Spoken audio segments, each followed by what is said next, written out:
If you could ask Jerry Jones one question and he had to answer it with complete honesty, what would it be?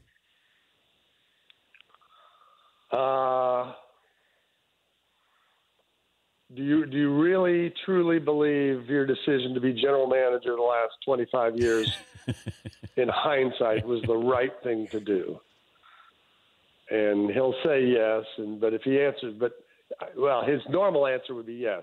But if he has to answer it honestly, he'd have to think about that. It feels like Jerry the owner has been great. Jerry the GM has been terrible. Right, which I've written about that many times. And if you think about it, you think about all the other teams and the GMs. We talk more about coaches on the hot seat, but there's GMs on the hot seat all the time. There's all kinds of general manager change in this league.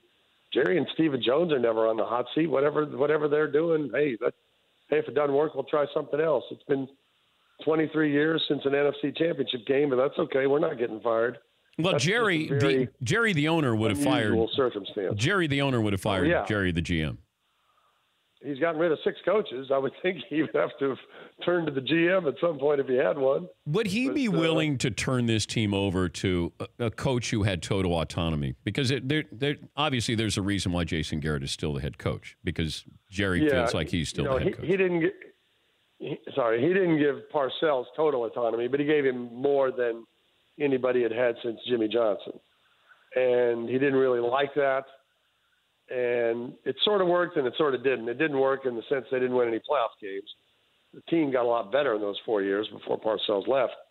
I don't think at 76 years old he wants to take a step back and do that again. In fact, he was asked sometime in the last month, would he trade his Hall of Fame jacket and status for a Super Bowl? And he said no. He wants to keep that jacket. It's a pretty nice jacket.